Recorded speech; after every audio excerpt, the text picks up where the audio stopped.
ठराविक लोकांना ह्या बूथमधनं काढायचं आणि त्या बूथमध्ये न्यायचं, इकडचं संतुलन हलवायचं, तिकडचं संतुलन हलवायचं. प्रारूप यादी आलेली आहे काल, ड्राफ्ट रोल. ती पहिलं तर आपल्याला आठवत असेल 7 तारखेला येणार होती, 7 नोव्हेंबरला. मग सांगितलं गेलं की नाही आता 14 तारखेला येणार. ती परत त्या दिवशी सांगितलं नाही आता 20 तारखेला येणार. आणि एकंदर प्रश्न हाच होता आम्हाला की थांबलेत नेमके कशासाठी? बिहारच्या निवडणुकीसाठी थांबलेत की जो एकंदर त्यांच्याकडे दुबार तिबार मतदारांचा किंवा घरात 100 मतदार 1000 मतदार दाखवलेले हे सगळे गोंधळ क्लीन करायला यांनी एवढा वेळ घेतला का, हा मी विचार करत होतो. काल जेव्हा ह्या मतदार याद्या यायला सुरुवात झाली, पहिली गोष्ट म्हणजे काल सकाळी या आलेल्या नव्हत्या, दुपारपर्यंत आले, संध्याकाळ झाली मतदार येण्यासाठी.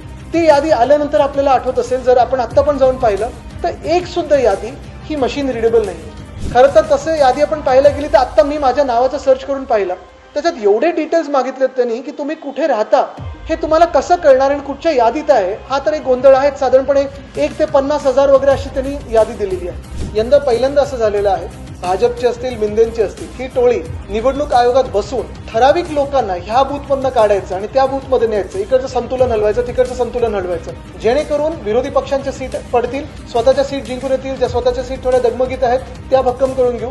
हे सगळं कॅल्क्युलेशन करण्यासाठी निवडणूक आयोगाने 7ची यादी 14 ढकलली, 14ची यादी काल ढकलली आणि काल देखील जी यादी आलेली आहे ती मशीन रिडेबल नाही. मी 29 महानगरपालिकेच्या क्षेत्रांमध्ये जे कोणी रहिवासी आहेत, जे कोणी नागरिक आहेत, त्यांना आवाहन करत आहे की खास करून तुम्ही तुमचं नाव आहे की नाही आणि तुमच्या घराच्या पत्त्यावर दुसऱ्यांचं कोणाचं नाव लिहिलंय का ह्याचा अभ्यास करणं गरजेचं आहे. पुढचा टप्पा हा येतो की जेव्हा फायनल लिस्ट येईल त्याच्यात पण जर गोंधळ असला तर मग निवडणूक आयोग काय काम करणार? चोरी पकडली जाईल म्हणून मशीन रिडेबल हे ठेवत नाही. पण निवडणूक आयोगाने हा जो गोंधळ घातलेला आहे त्याच्यात 2 कारणे असू शकतात. इनकॉम्पिटन्स. जर निवडणूक आयोगाच्या लोकांना ते इनकॉम्पिटंट असतील, त्यांना काम करता येत नसेल, तर तातडीने त्यांना सस्पेंड करणं गरजेचं आहे. पण हे जर मुद्दाम झालं असेल, एखाद्या पक्षाला मदत करण्यासाठी झालं असेल, तर त्यांच्यावर देशद्रोहाचा गुन्हा टाकून त्यांना जेलमध्ये टाकणं गरजेचं आहे. कारण हे आपल्या साध्या सामान्य माणसाचा, नागरिकाचा मतदानाचा अधिकार खेचून घेण्याचा प्रयत्न होतो, तुम्हाला मतदानापासून वंचित ठेवण्याचा प्रयत्न होत आहे. आणि हे पहिलं आमची प्रेस कॉन्फरन्स आहे. पुढच्या 7 दिवसांमध्ये अजून आम्ही 2-3 घेणार आहोत,